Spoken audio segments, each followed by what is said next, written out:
What's up guys and welcome to DIY Dudes. In this video I'm going to show you how I built this custom concrete countertop with embedded glass. This thing turned out absolutely great and I can't wait to show you guys how I did it. Let's do this. Alright, so the first step of this build is you need to install a suitable base to form the support for your concrete countertop. That's going to be the underside of the concrete form, and it's also going to serve as a support to take the weight, transfer the weight of the concrete onto the cabinets below it. So my situation's a little bit different. I have this knee wall behind because I had to bump the cabinets out from the wall. Yours is probably going to be more straightforward. But I'm going to cut a piece of plywood to fill this area here. And then I'm going to custom cut a few pieces to infill here. And the idea is that my plywood surface is going to span this whole gap, and it's going to butt up to the 2x4s behind, so it'll form one level surface straight across. We're going to do a few custom things with the front in order to get a nice concrete exposed edge all the way around, and you won't be able to see any of the plywood underneath. We'll talk about that later in the video. And my plywood form is actually going to wrap around the front because this whole wall here, I actually want to get pretty creative and fill that whole front face with concrete. So the concrete's going to flow straight through the top and overlay down the side. Kind of a waterfall feature. Assuming everything works out well, it's going to look really sharp once it's all done. A few key points about the underside of the concrete formwork, this wood base that I've used to support the concrete. I've used 3/4 inch melamine board. It's particle board, it's pretty strong. Best of all, it's pretty cheap. The other benefit is that the surface that the melamine board is sealed in doesn't really bond very well to the concrete. So when I use it for some of the edge formwork in later parts of the build, you'll see where that advantage really comes into play when I can build an edge form and be able to strip it and leave a nice clean finished surface behind. We'll get into that a little bit later. One thing to consider, a couple things to consider when you're building this form surface. You got to make sure this piece is nice and straight and that you minimize your gaps. My gap in the back here is pretty good. Any more than this, you might want to seal it with caulking or something like that. There's a gap in the back of this knee wall here that's pretty big. I'll probably fill that with some tape, or I can use spray foam or caulking or something like that. This one I'll probably just throw a piece of tape over.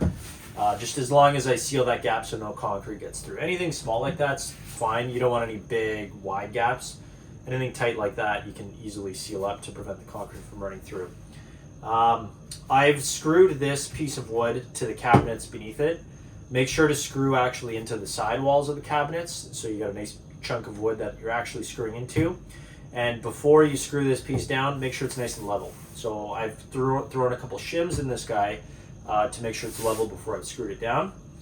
And the final and probably most important thing is, when I've installed this formwork, the underside of the concrete, I've made sure that all along the perimeter of the concrete where I'm going to have an exposed concrete edge, I've actually cut this 1 inch wider than the widest point. So the reason for that, and I'll get into it a little bit later in the video, is my edge formwork, I needed something to screw into.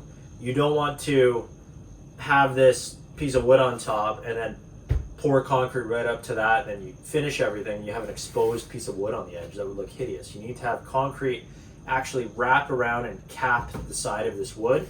And that can be a little bit tricky, but it's pretty easy with a little thought and building the right former. So I'll get into that in a few minutes. That's the next part of my build. But other than that, this surface is ready to go. You can see this piece is overhanged at an edge. This piece is overhanged by 1 inch. And then any areas where, because I have this weird situation where this knee wall comes back, I actually did a little 1 inch filler strip because I'm gonna install an overhang here as well, and I don't want to see that piece of wood. So I've simply just cut a 1 inch wide strip, and that will allow me to secure my edge formwork to that point.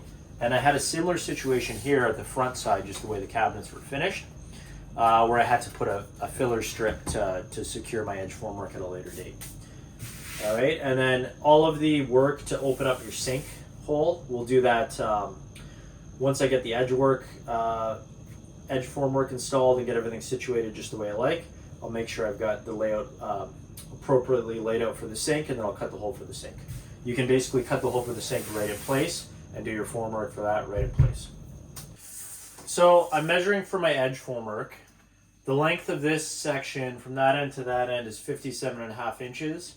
And I need to account for my 2-inch overhang that I'm going to have on both sides. So I want this front face to overhang 2 inches this way and 2 inches that way.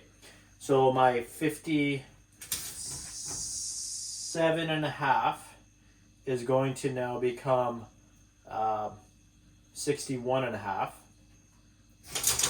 And this edge formwork will have to be modified slightly to butt up to that, but I'm going to have this as my kind of controlling line. So I'm going to go ahead and cut a couple of strips of wood at 61.5, and I need them at 3.25 for the high side, the front face, and I need them at 3.75 for the underside. And I'm going to secure those together in an L shape, and that'll form the front face for my edge. So I want to give you guys as much of a detailed explanation on the edge formwork as I can. I've made this quick little sketch here. So to walk you through it, this is the concrete, the wood surface that sits on top of the cabinets. And then you can see here, so this is the front face of the cabinet, and this is the wood surface that is going to form the underside of the concrete. This is that 1-inch gap that I was talking about, where the 1 inch of formwork of wood overhangs the widest point of the cabinet. And then we're going to cut 2 pieces of wood. And the idea is that you're going to have one at 3 3/4 inch. It's going to come out to this point. And that's going to form part of the edge formwork. And then you're going to have this other guy that's going to come out 3.25 inches. And it's going to attach to that. And the idea is that this is going to be the top of the concrete and the edge formwork for the overhang. Your concrete is going to get poured straight across here. I'm planning on making this concrete surface 2.5 inches thick, which is a little bit thick. Usually you should go like 1.5 to 2 inches, but I've got a few issues here I'm trying to correct. So I'm going 2.5 inches. And then the way that this is formed is this whole area will be concrete. And then once you're done pouring and the concrete's fully cured, this is really only going to be secured by 1 screw. And that screw, once you're done and the concrete's set, you're going to remove that screw, and then this whole edge, that piece of wood will come out, and it'll leave you this nice, clean, exposed concrete face. And it'll be concealed. You won't see this edge here because you'll have this overhang covering it up. The only way you would be able to see this is if you're laying on the ground staring straight up. And if that's the case, you probably got a few bigger problems than a 1-inch overhang. Okay, so I've got my 3.75 piece for the bottom, my 3.25 piece for the front, and I'm literally going to nail these pieces to one another.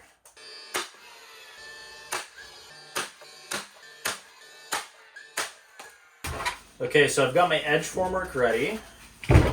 I marked a line for my 2-inch overhang. So the idea is that it's going to overhang 2 inches past this point, 2 inches past the back. And you can see that once I get this thing installed, it's going to be a pretty sweet, smooth edge. So I'm going to go ahead and try and screw this thing into place. I've got 1 1/4 inch screws. So it should be just enough to go through both pieces of wood fully. All right, that was 95% of the battle.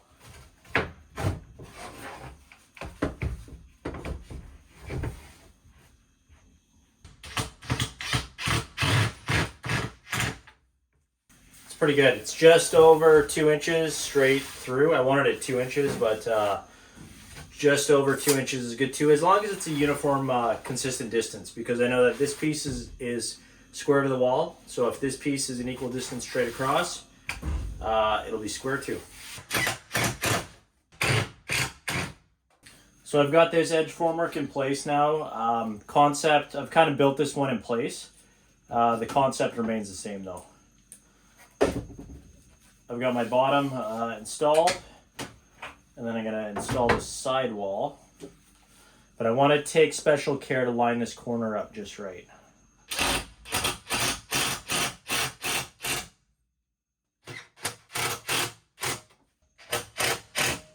Okay, you can really see in this corner I've got a nice clean edge. These little gaps here, that's fine. I'm gonna coat this with a piece of tape after, so that'll seal up any edges, and once the concrete's poured, that'll be a nice smooth surface. But this looks great. I got a nice 2-inch gap straight along the wall. Shoots out at a solid 90 degrees. This way. Those smooth, clean lines, that's what you're looking for. So I'm gonna go ahead and install the last 2 pieces there and there. And then a few more steps and this thing's ready for concrete.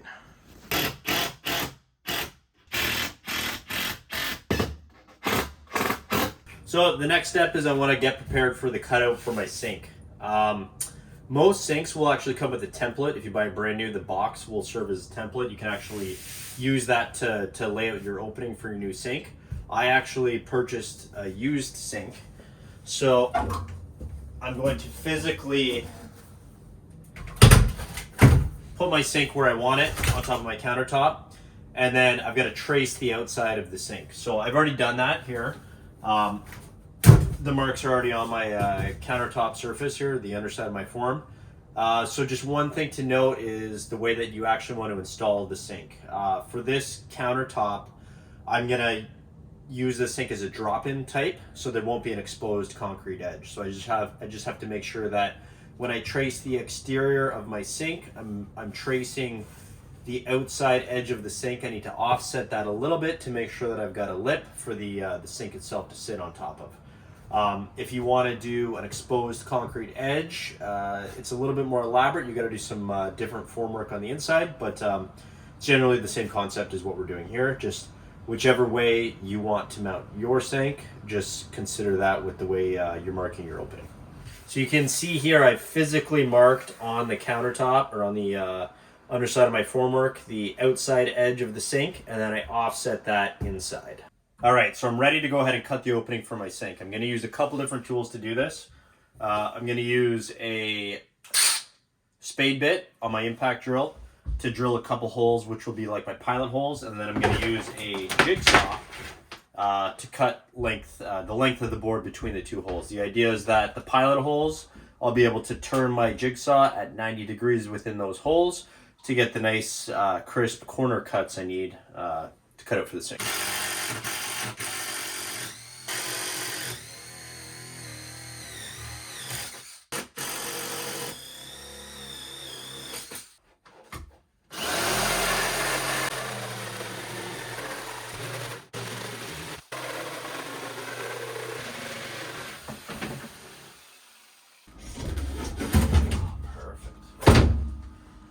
Perfect. One thing you always need to consider when you're doing these cast in place countertops and these custom applications is you got to make sure that you have an appropriate area to mount your sink faucet. So in my situation, my sink faucet is going right here. I know that I need about 2 inches of maximum countertop thickness in that location. So that includes any formwork underneath, as well as the concrete itself can be no more than 2 inches, which is the thickness of the thread for the mounting hardware on my particular faucet, which I think is standard. So everyone's situation is going to be a little bit different, but just consider where you're mounting your faucet and make sure that your countertop thickness is no thicker than the length of the adjustment on your faucet. So in my case, I'm actually going to remove this and then add some styrofoam to thin out the slab in this location, and then add a spacer to cast the cylinder opening for the faucet. So everyone's situation is a little bit different. Mine, I'm physically going to cut out this piece of wood and make some adjustments here, but just wherever you're placing your faucet, make sure that your countertop is no thicker than the adjustment in that location. You can thin out the slab by adding styrofoam and then cutting it away from underneath afterwards, and there's a few different things you can do, but that's typically the easiest. So I'm going to go ahead and remove this piece of wood and then add some styrofoam.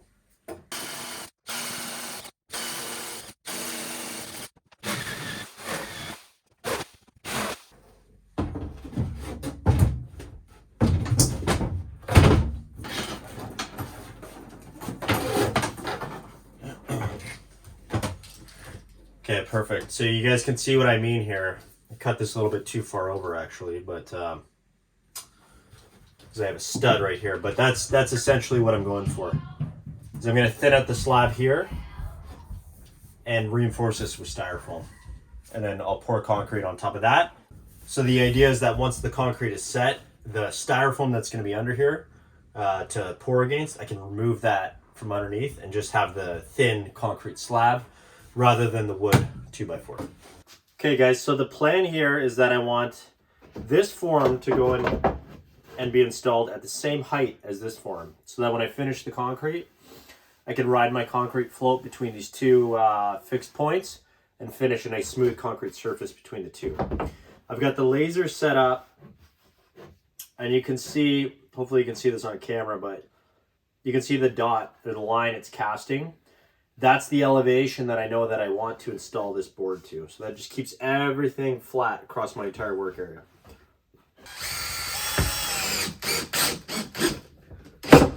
So I can install one corner at the right elevation. You can see I've got it right there, and then I should be able to just level up the other side.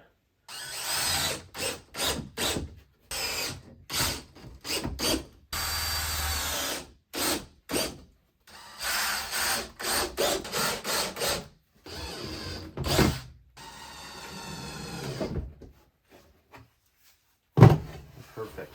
I actually have my laser cast on the wall back here. So I know that my point here, the beam is actually hitting kind of all four of these surfaces. 1, 2, 3, 4. Cast straight across. I know that I'm going to be flat straight through. So this is probably one of the most critical points in my build here, is I need to reduce my countertop thickness over where my sink faucet is going to go. So everyone's situation is a little bit different, but I'm over here and my faucet's going to be right here. If I didn't reduce my countertop thickness, my faucet is going to be, or my countertop's going to be 2.5 inches thick, but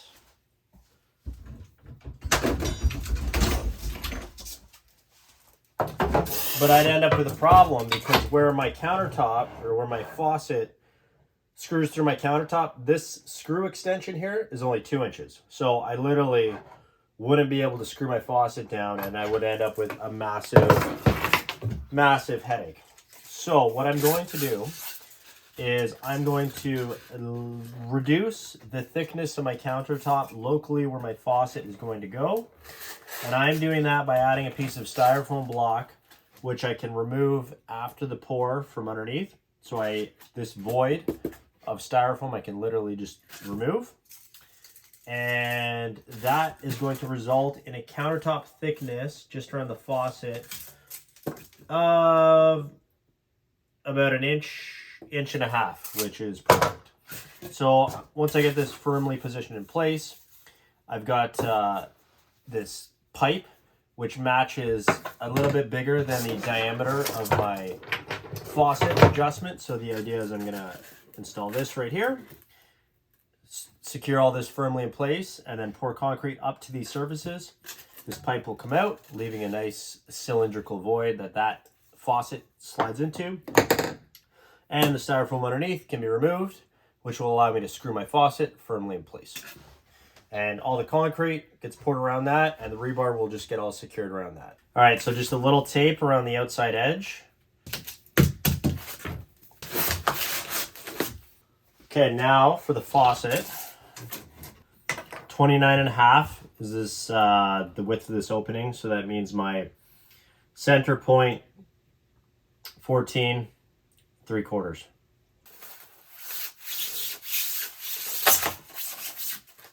Perfect. It's done.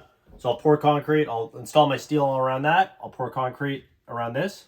And then this cylinder, when I'm done, I'm going to hammer it out, and it should just pop out and leave a nice perfect void for my sink to go right into, or my faucet to go right into. So on any of the exposed edges of the formwork where you want to make sure you get a nice clean edge at the joint between two pieces of wood, all I'm going to do is I'm going to use acrylic latex caulking. So I'm just going to do a quick little bead.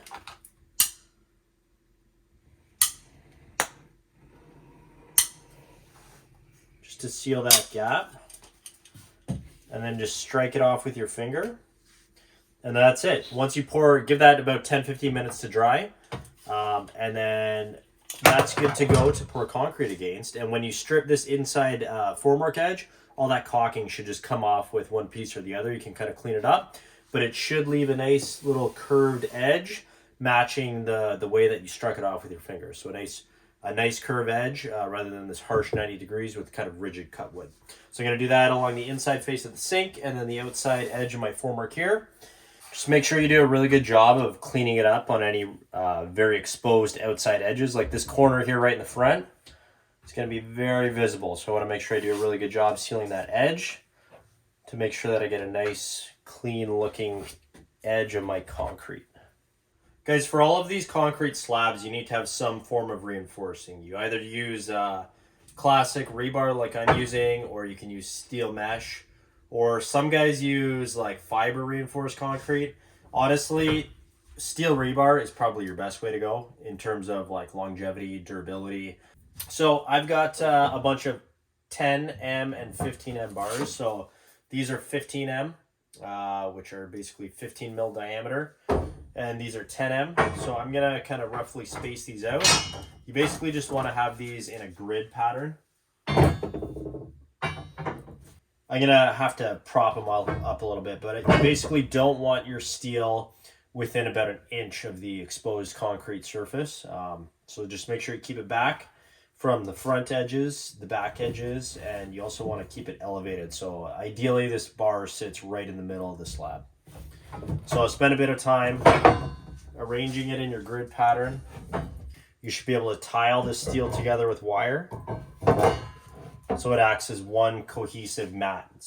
You want to try and get it as tied tightly as possible so it all reacts uniformly. Okay, so one of the last things I need to do before I actually pour the concrete is I need to make sure I've got a straight elevation marked all the way across. So I've already previously set my form height here, here, and here using the laser. The last thing I want to do is actually put some marks on the wall so I know that I'm good to finish this straight across. I've got my laser beam set right here, and it's actually split straight across, so it's actually casting a laser here as well as there. So I know it's perfect elevation straight across. Instead of marking the line with a straight edge, I'm just going to use tape. That'll serve two functions. It'll protect the wall. It's going to create the nice straight edge, and it will reduce my cleanup. So a few pieces of my formwork are actually going to get removed after the concrete's poured to leave a nice exposed concrete face. The melamine material is usually pretty good about not bonding to the material, or to the concrete rather. But I'm going to use a little bit of vegetable oil and just kind of grease that form to make sure that the concrete doesn't get a good bond to it, and that form will easily pop off. Okay, so we're about ready to start pouring concrete. Before we do that, I just want to go over a few of the basic tools and materials you're going to need to make sure you have a successful pour and get the job done right. So to start off with the concrete mix I'm using. So I'm using a mix provided by Quikrete, which is actually designed for countertop. So what that means is it has a few extra chemicals and a certain type of size of stone to make sure that you can finish it smoothly, and it provides a good, strong surface. In the thicknesses that people likely use, like 1.5 to 2 inches. So I would definitely recommend getting the actual countertop mix. If you're gonna do a job like this, you might as well spend a few extra bucks and make sure you get the right materials. So I picked this up from Lowe's. I'm sure you can get it from wherever your local building supply store. Next, I've got a few buckets. So I'm actually gonna mix the concrete in the buckets because I'm working in my garage and then in my house. I've got a ready supply water, and I also have an actual paddle mixer. So This guy will have the power to mix through the concrete. You got to make sure it's thoroughly mixed in the bucket. Otherwise, you're going to end up with dry cement patches. It's going to look terrible and not finish right. So you got to make sure it's thoroughly mixed. And in order to do that, you need a strong, powerful mixer. Like a drill is not going to cut it. This is designed to mix things. Next thing is the finishing tools. So this is a stainless steel finishing trowel with a rounded edge. I honestly find this is the best for getting that final finish. This does a really good job. It's like 15, 20 bucks. Definitely invest in this if you're finishing any sort of concrete. I also have the magnesium float for rough finish. And then a few tools, stainless steel trowels to get in the corners. So you definitely need some quality tools if you're actually going to get a nice smooth surface. And then also, just for general cleanup, you need a sponge. So for this countertop pour, I'm trying something extra special to make this countertop look super unique. So I'm actually going to trowel in some different colored glass into the surface and then seal that all up with my sealer once everything's fully poured. So I purchased this fire pit glass off of Amazon. And my plan is, after I pour the concrete surface, I'm going to get it roughly finished. And I'm going to mix some of this up in different patterns. And I'm going to sprinkle it over top of the countertop or over top of the concrete and then push it in with the trowel. So the idea is that I should leave behind a bunch of different glass color pops in the surface. And then once I polish that and seal it, it should be a nice cohesive surface. It's gonna look great. Okay, so whenever you're mixing concrete, or anything for that matter, try and get a good amount of water in the bucket first. That way you don't end up with a lot of dry concrete stuck to the sides.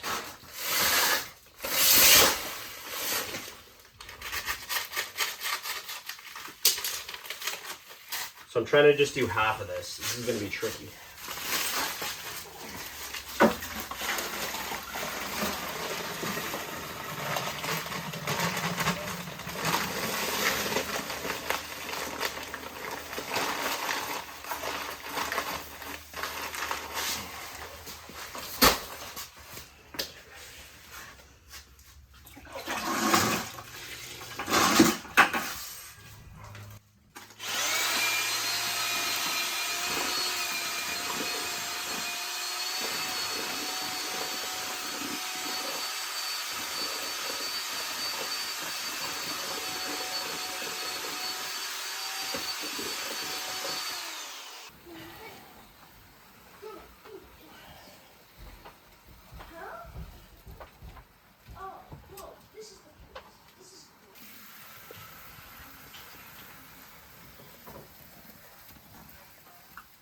I'm just using this magnesium float to kind of push the concrete roughly into all the edges and the voids.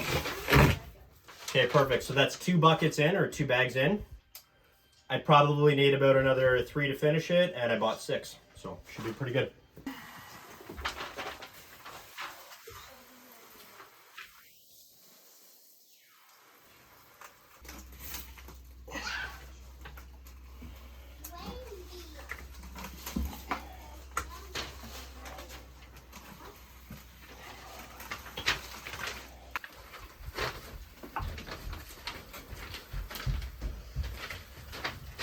So I want to make sure I've got a perfectly smooth concrete face on the inside of this form after I remove it. So I've got a rubber mallet. I'm just going to go around and literally tap the form a bunch of times all the way around just to knock out any air bubbles and make sure it's a smooth surface. Okay, so I've got one more bucket here. I don't need much, but this bucket I've actually cut with some of the glass and I've mixed it extra wet.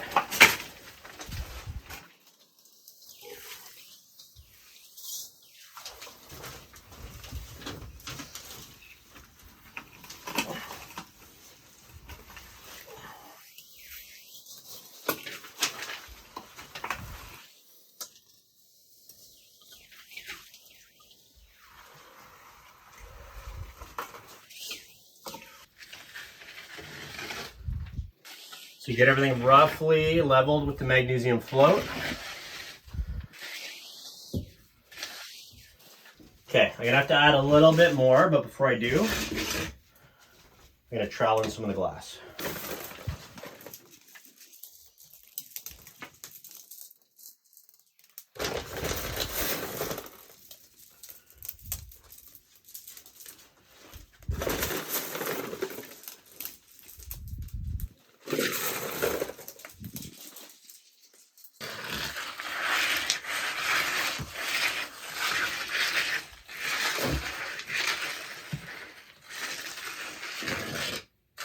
So at this point, just have a bucket of concrete with you.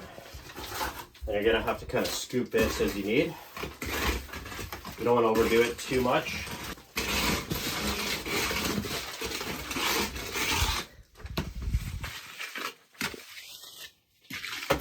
Okay, so I've got the rough finish done with the magnesium float. Now I'm gonna sprinkle in some more glass, and then I'm gonna let it sit for a little. Well, I'm gonna work it in with the stainless steel finishing trowel, and then I'm gonna let it sit for maybe like 10 minutes, and then I'm gonna hit it again with the stainless steel finishing trowel. You can't get a good finish on concrete when it's this fresh. It's gotta set for a bit.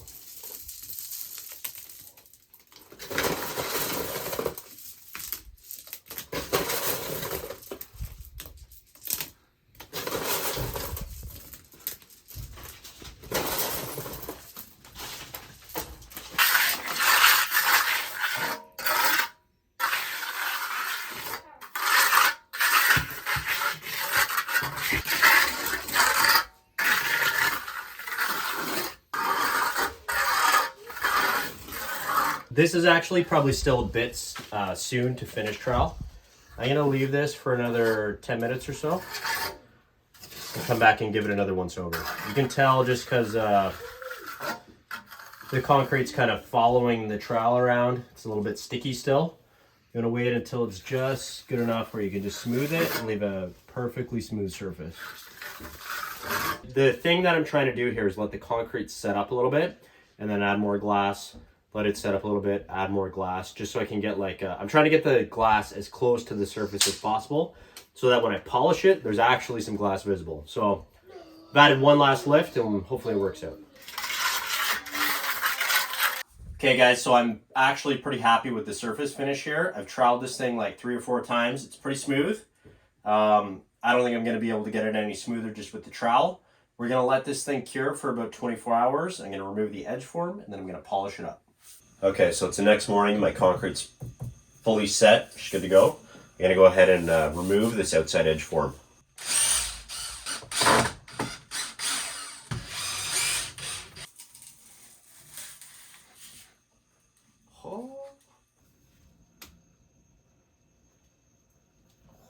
So guys, I've just stripped the forms, and there's a little bit of a hard edge here where the concrete overlapped. I've got a dry sanding sponge. I'm just going to go ahead and kind of knock that edge off and give it a quick once over while this concrete is still pretty fresh.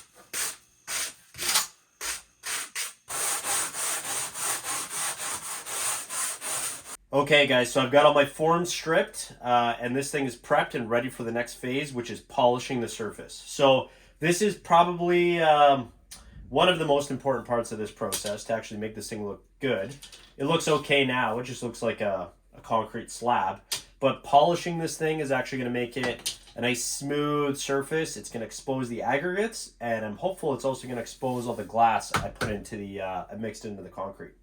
So I actually purchased a wet polishing concrete kit off of Amazon. It comes with various grits. So starting at 50, so you use the 50 grit to buff out any kind of ridges and high spots. And then you go all the way up to 3,000 to get that very fine shine and polished look. You gotta add a bit of water to actually activate them to make sure that they polish like they should.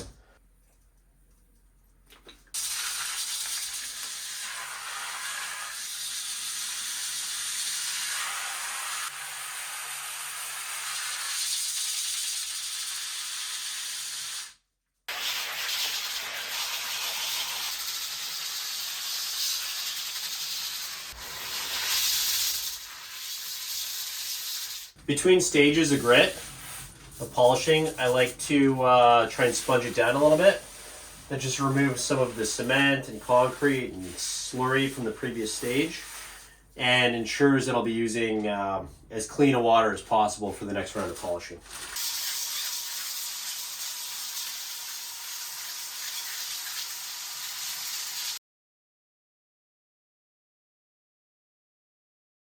All right, so the final step in the process is to apply a sealer. The sealer is going to help your concrete resist moisture, resist staining, and it's going to provide a consistent finish. So it should even out some of the voids and just provide a nice smooth finish. Just shake it up. I've got a microfiber cloth. I've got some latex gloves. You don't want to get the stuff on your hands because it's kind of sticky. Just soak it in the cloth. You can apply it with a roller if you want.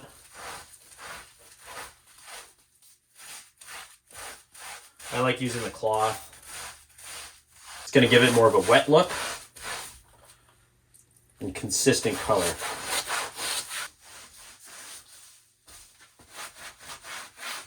All right, guys, so it's been about an hour since my first coat. Surface is nice and dry. I'm going to go ahead and apply the second coat. And I'm going to try and go a little bit thicker on this one.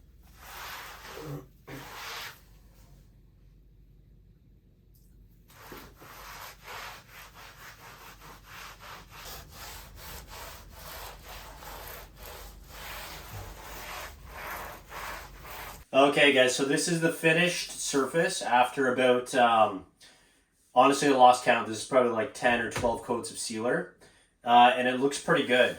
I noticed that because I was polishing the glass, it was actually quite a bit harder to polish than normal concrete. So I wasn't able to get the surface like ultra smooth like I have done on other concrete countertops. This has a little bit of texture to it because as it was polishing, it was kind of picking up little glass beads and rubbing those in, so it was really hard to get an ultra smooth finish, but honestly I think it looks great. There's a little bit of texture, a little bit of the glass popping out, and overall I'm pretty happy with the finish, and it looks great with the sealer. All right guys, I'm all finished up and this thing looks great. If you have any questions, please leave them in the comments section below. Remember to subscribe. See you next time.